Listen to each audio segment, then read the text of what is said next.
학생 여러분 안녕하십니까? 이번 시간에는 손익분기점에 대해서 한번 학습해 볼 수 있도록 하겠습니다.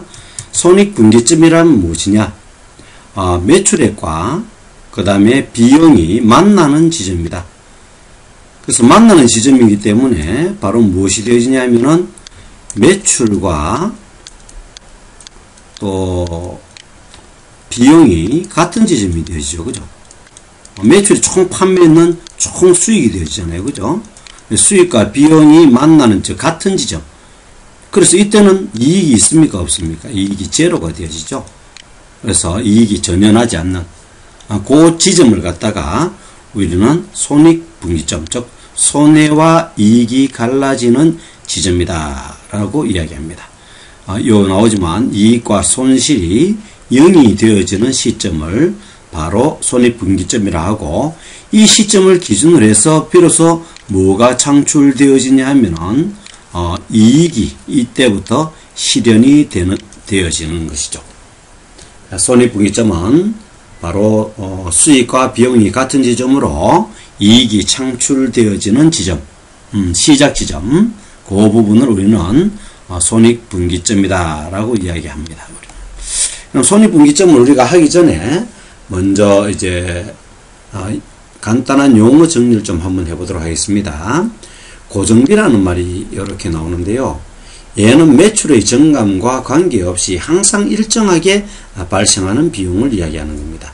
예를 들면 건물, 임차료, 집세, 장사 안 한다고 집세 안 주지 않잖아요. 그 다음에 장사가 잘 안 된다고 매출이 없다고 집에 감가상각이 되지 않는 거 아니잖아요. 그죠? 그 다음에 매출이 없다고 종업원들 월급 안 줄 수 없잖아요. 그죠? 이와 같이 매출과 관계없이 항상 일정하게 발생하는 비용을 우리는 고정비라고 이야기합니다. 그리고 이제 변동비라는 것이 있는데요. 얘는 매출의 증감에 따라 변동하는 겁니다. 즉 매출이 많이 되면은 비용도 많이 들고요. 매출이 적게 나면은 비용도 적게 나는 거죠. 예를 들면은 가장 대표적인 것이 원료라고 생각하면 되겠죠. 많이 매출하면 원료도 많이 들게 되겠고요.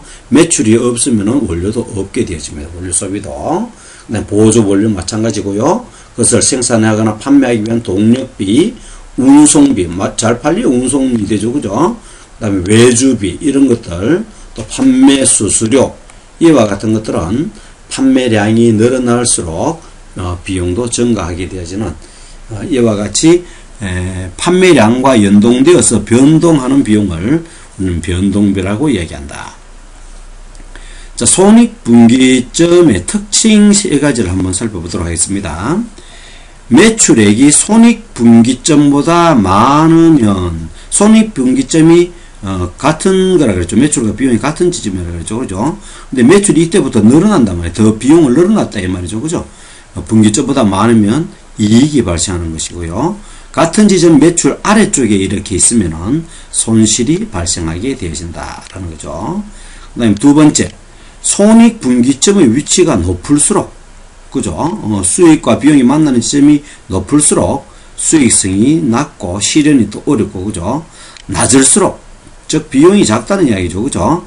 낮을수록 수익성이 높다라는 것입니다. 그죠? 좀 이따 우리 그래프를 통해서 한번 이거는 살펴보도록 하겠습니다. 그 다음 세 번째는 바로 뭐냐? 매출액이 전혀 없으면, 그러면 비용이 발생하지 않나요? 아니죠. 고정비는 항상 매출과 상관없이 발생한다 그랬죠. 그것만큼은 손실이 되어지는 것이죠. 이와 같은 특징을 가지고 있다. 자, 그러면 그래프를 한번 보면서 이해를 돕도록 하겠습니다. 자, 이와 같이 이제 한글에서 선생님이 이제 그래프를 하나 이렇게 만들어 놨는데요. 뭐 매출액 해도 되고 매출량이라고 해도 좋습니다. 요 부분이 바로 뭐냐면 이제 고정비가 되어집니다. 그죠? 고정비가 되어지고 매출량이 늘든 줄든 제로에 있든 간에 고정비는 항상 비용이 똑같이 이렇게 드는 것이고, 똑같이 100원이면 100원 매출량이 없어도 100원, 많아도 100원 이렇게 되죠. 그죠? 그리고 이제 이 부분이 바로 뭐냐면 변동비가 되어집니다. 변동비가 되죠. 그죠? 그래서 총 비용은 바로 뭐냐면은 고정비에다가 뭐가 플러스 되어졌나요? 변동비 두 개가 플러스 되어진 것이 총 비용이 되어지는 것이죠. 그죠? 비용이 되어집니다. 그죠?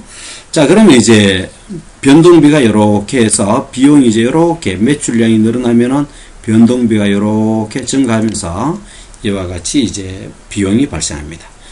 자, 그 다음에 두 번째는 뭐냐면은 수익은 어떻게 발생하냐면은 매출량이 이렇게 증가함에 따라서 수익도 점차적으로 증가하게 되겠죠. 매출이 늘면 매출이 하나도 안 되면은 수익도 제로가 되어지겠죠. 그죠? 그래서 점차적으로 수익이 늘어나기 시작하다가 비용이라는 부분과 딱 만나게 되어지죠. 이때는 뭐가 되어지죠? 이때는 비용과 이 수익이, 그죠? 수익이 같아지는 지점이다. 이때는 이익이 어떻게 되어집니까? 제로가 되어집니다. 요 사이에는 뭐가 되어졌죠? 비용이 어떻습니까? 수익보다 많았죠. 그렇기 때문에 이 부분은 전부 다 손실 부분, 손해부분, 손실. 맞죠? 그죠? 그런데 이제 요 비용과 수익이 같아지는 요 지점이 이제 바로 0이 되어지고, 이 시점부터 뭐가 늘어나기 시작하면은 이제 수익이 점차 증가하게 되어지면요. 수익이 이렇게 증가하게 되어지면은 비용보다 수익이 많아졌죠. 그죠? 이때는 수익이 비용보다 이렇게 많아지는 지점입니다. 이 부분부터 뭐가 발생하냐면은 이익이 발생하게 되시는 것이죠. 그래서 손실과 이익이 이렇게 교차되어지는 지점, 이 지점을 갖다가 이런 손익분기점이라고 이야기를 합니다. 여기가 이제 갈라지는 지점이잖아요. 그래서 분기다라고 이야기를 합니다. 자, 우리 아까 특징 중에 한번 몇 가지를 한번 살펴볼까요? 마찬가지로 특징 중에 보면은 이제 매출액이, 얘가 이제 매출액이 수익이죠. 그죠? 매출액이 뭐보다 적으면은, 비용보다 적으면은 당연히 손실을 발생하게 되어지고, 그죠? 매출액이, 즉 수익이, 매출액이 또는 수익이 뭐보다 크면은, 비용보다 크면은, 이 부분은 수익이 발생한다. 아까 우리 이야기했죠. 그 다음에 두 번째는 뭐가 있었나요? 두 번째는, 손익분기점 위치가 높을수록 수익이 낮다 그랬죠. 그죠? 한번 볼까요? 요렇게 한번 그래프를 그려보겠습니다. 이렇게 해서, 만약에 이렇게 변동비가 이렇게 가파르다. 그럼 수익은 어디서 창출하나요? 여기가 손익분기점이죠. 그죠? 손익분기점. 손익분기점이 이 지점보다 상당히 높죠. 그러면은 이익은 이때부터 이익이 창출되어지죠. 그죠? 그렇기 때문에 손익분기점이 높으면은 손익분기점이 높으면 어떻습니까? 수익성이 낮고, 또 낮을수록 수익성이 높다. 이렇게 되어집니다. 그죠? 그 다음에 이제 마지막으로, 만약에 하나도 판매되지 않는다면은 이 부분만큼은 전부 다 뭐가 되어집니까? 하나도 안 팔렸어요. 그러면 이 부분만큼 전부 다 손실이 되어지는 것이죠. 자, 그래프를 통해서 우리는 손익분기점에 대해서 한번 알아봤습니다. 이제 우리는 손익분기점을 이제 계산하는 방법을 한번 알아봐야 되겠죠. 자, 책에 보면은 변동비율이라는 말이 나옵니다. 변동비율은 매출액분의 변동비. 내가 매출했는 것 중에, 그죠? 변동비가 어느 정도로 들었냐 이 말이죠. 그죠? 그게 바로 변동비율이 되어지고요. 매출액 중에 고정비가 얼마나 차지하느냐 하면 고정비율이 되어지겠죠. 자, 우리는 고정비는 우리가 딱 알 수 있으니까 변동비에 따라서 얼마만큼 수익이 창출되는가 그걸 알아야 되는 거죠. 그래서 손익분기점 매출액은요 1 변동비율분의 고정비. 그렇죠. 요 식을 갖다가 우리가 잘 알아놔야 됩니다. 그럼 이 식이 나오게 되어진 이제 과정을 한번 살펴보고요. 또 우리가 한번 계산도 한번 해보는 걸 해보도록 하겠습니다. 자, 쌤이 이제 엑셀 파일에서 이렇게 이제 하나 만들어 놨는데요. 한번 봅시다. 갑돌이와 얼순이가 이렇게 있습니다. 그죠? 갑돌이와 얼순이가 이렇게 있는데, 갑돌이는 매출액이 얼마냐면은 600만원이었습니다. 그죠? 600만원이었는데, 변동비율이 얼마냐면은 20% 정도가 변동비율로 들어간다. 그러면 얼마가 변동비가 되어지냐면은 6이 12 해가지고 120만 원이 변동비가 되어지는 거죠. 그리고 고정비는 200만 원이 들어갔습니다. 그렇게 되면 600만 원에서 얼마를 빼면 되나요? 변동비와 고정비, 즉 320만 원을 빼면은 이익이 얼마가 나오냐면은 280만 원의 이익이 나오게 되어지는 것이죠. 그죠? 자, 얼순위 같은 경우는 어떻습니까? 얼순위 같은 건 1000만 원의 매출이 있었는데요. 변동 비율이 상당히 높다. 그죠? 그래서 50%의 변동 비율이 들어갔어요. 원료비가 많이 들어갔는 모양이다. 그죠? 그래서 변동비가 500만 원이 들었습니다. 이렇게. 그리고 항상 판매량과 상관없이 드는 비용이 350만 원이었어요.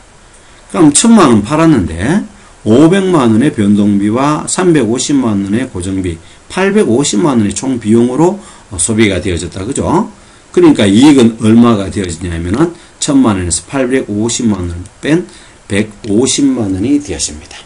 자, 요렇게 이제 우리는 이익을 계산할 수 있는데, 여기서 여기서 계산하는 이 매출액은요, 이 매출액과의 개념이 약간 다릅니다. 자, 지금부터 한번 설명해 보도록 하겠습니다.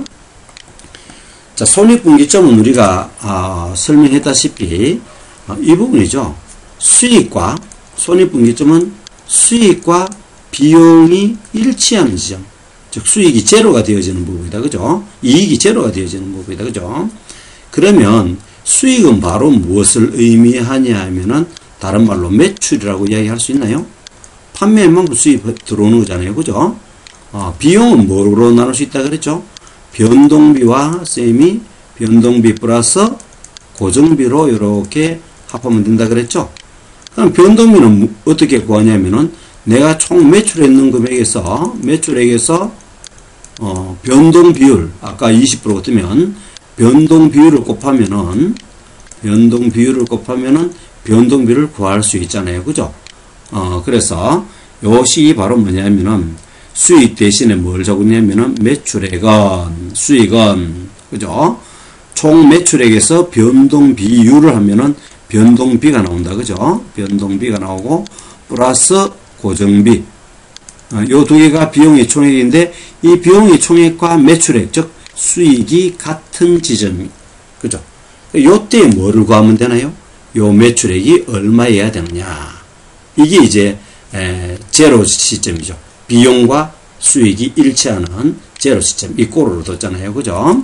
자, 그렇다면은, 매출액을 갖다 우리가 X로 한번 줘보겠습니다.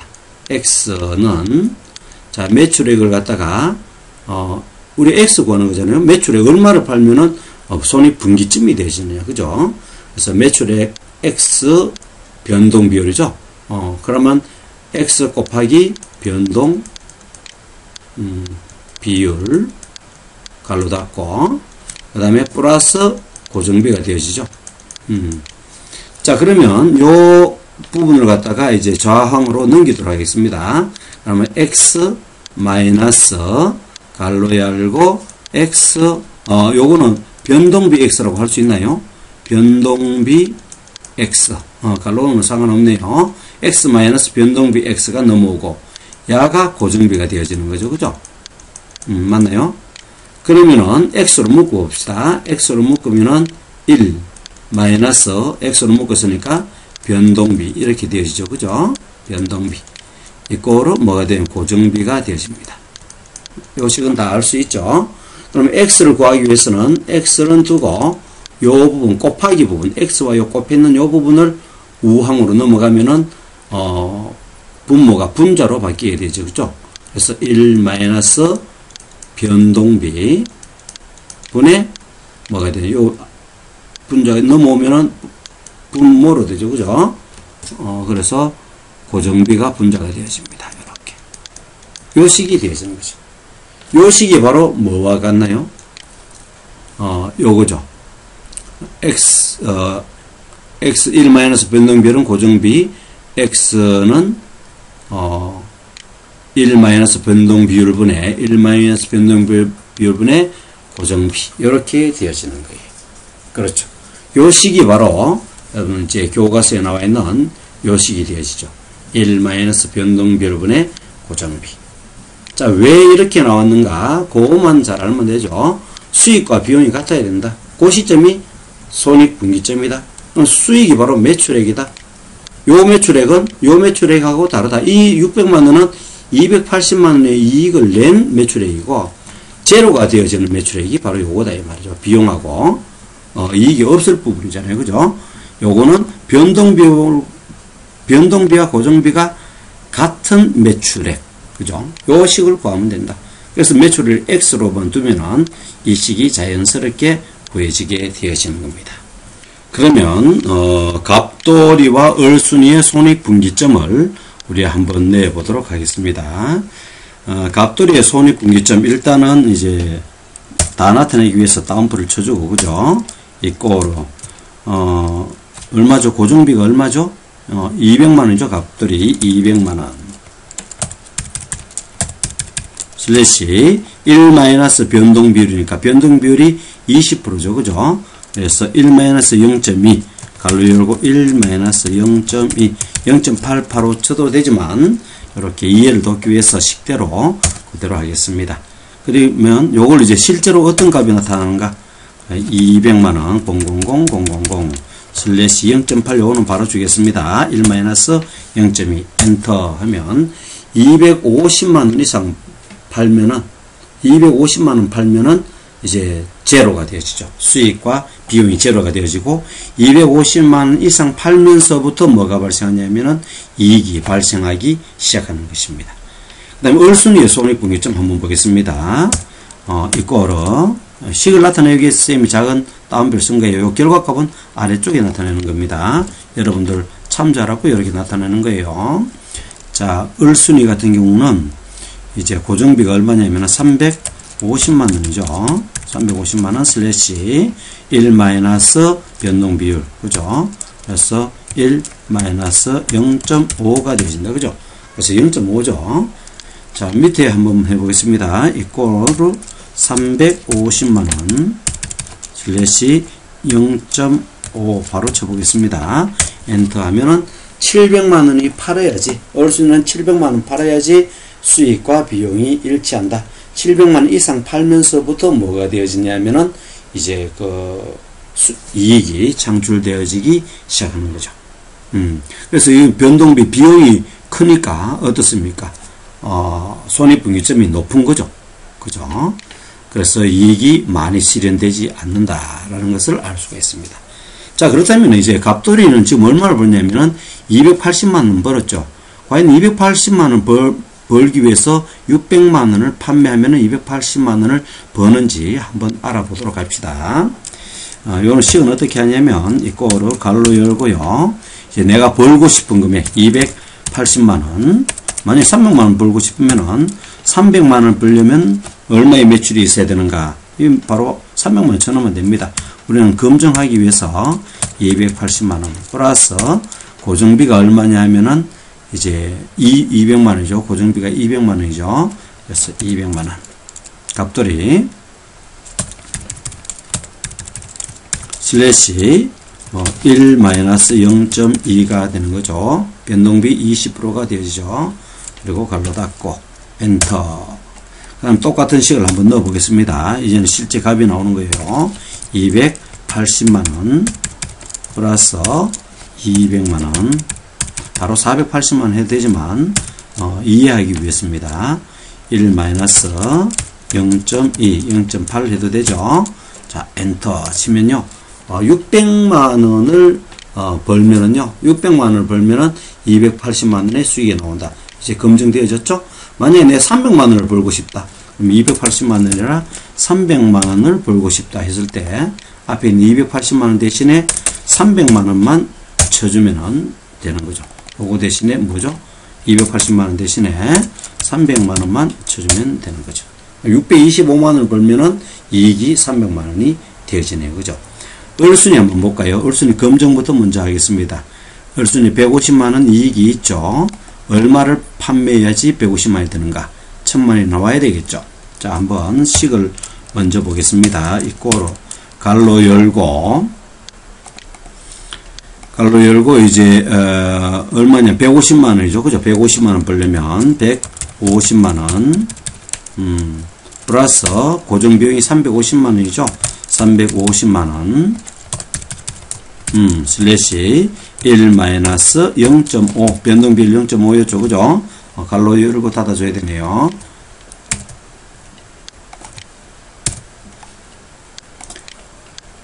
자, 그러면 실제로 한번 값을 보겠습니다. 150만원 여기서 콤마 넣으면 안 된다. 그죠? 50만원 플러스 350만원 이렇게 되시죠. 슬래시 갈로 열고 1 마이너스 0.5 자, 1000만원 넣어야 되겠죠. 엔터 1000만원. 그렇죠. 150만원 벌기 위해서 1000만원 매출하면은 150만원의 이익이 발생한다. 그럼 마찬가지로 1순위가 300만원 벌려면 얼마를 벌어야 되느냐. 그죠? 300만원을 벌기 위해서는 한번 볼까요? 150만원 대신에 300만원을 입력하면 되겠죠. 엔터 하면은 요거는 이제 식이고요. 150만원 대신에 300만원을 넣어주면요. 1300만원을 벌어야지 300만원을 벌 수가 있네요. 자, 이렇게 해서 우리는 손익분기점에 대해서 한번 알아본데요. 다시 한번 총정리하면은 고정비, 요 부분이 고정비다. 그죠? 그 다음에 요 부분이 변동비가 되어지는데요. 두 개를 합쳐서 우리는 뭐라고 이야기하냐면은 이제 비용의 총액이 되어진다. 그죠? 비용이 되어지고. 그 다음에 이제 수익이 이렇게 매출 라인을 하면서 수익이 이렇게 증가하는 수익선입니다. 그죠? 그러니까 수익과 총 비용이 만나는 요 지점을 갖다가 우리는 손익분기점이다. 이때부터는 손실이 계속 발생하다가 요 분기점에서 뭐로 돌아서냐면은 이익이 발생하는 요 분기점, 갈래길이다 해서 손해와 이익의 분기점이다 라고 이름을 붙였습니다. 그죠? 자, 시기에 대해서 잠시 한번 복습해 보면 손익분기점이라는 것은 수익과 비용이 일치하는 부분을 이야기하는 것이다. 그렇기 때문에 수익을 딴 말로 우리는 매출이라 이야기할 수 있다. 매출과 비용이 같은 시점이다. 비용은 뭐냐? 변동비와 그 다음에 고정비로 나눌 수 있다. 변동비는 총 매출했는 데서 곱하기 하기를 총 매출했는 데서 변동 비율을 갖다가 변동 비율을 요래 곱하면은 변동비를 구할 수 있다. 그럼 변동비와 고정비가 합쳐져서 총 비용이라 그랬죠. 총 비용이 뭐와 같을 때 이 매출과 같은 지점이 바로 손익분기점이다. 그럼 우리는 손익분기점 요 매출을 X로 두고 이 X를 구하게 되어지면은 바로 뭐가 되어지냐면은 손익분기점 매출 금액이 나타나게 되는 거죠. 이 부분이 바로 손익분기점, 즉 수익과 비용이 이게 수익과 비용이 일치하는 요 판매 금액이죠. 요 매출액이죠. 그때 그 이상 이제 판매하기 시작하면 X보다 이상 판매하게 되면은 뭐가 발생한다 그랬죠? 이익이 발생하게 되어진다. 그래서 이 공식을 자세히 한번 꼼꼼히 한번 보면은 크게 어려운 건 아닙니다. 그죠? 수익과 비용이 같다라는 개념에서 시작하면은 비용은 변동비와 고정비로 이루어진다는 것만 잘 이해하고 매출액을 X로 두고 X 값을 어떻게 구하는지 요거만 도출해내면은 문제가 없는 것 같습니다.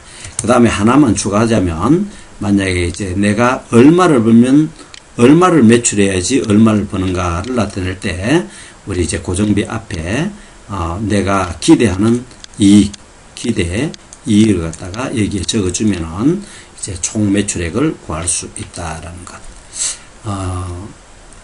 잘 이해가 안 되면 몇 번 여러 번 보고 잘 이해 한번 해볼 수 있도록 하고요. 여러분들이 이제 장사를 하든지 또는 사업을 하더라도 창업을 하더라도 이와 같은 손익분기점을 계산할 수 있어야 되겠죠. 그래야지 내가 목표량도 정할 수 있고 그 다음에 이제 자금량도 조정할 수가 있는 것입니다. 장시간 대단히 고생 많이 하셨습니다. 이상 마치도록 하겠습니다.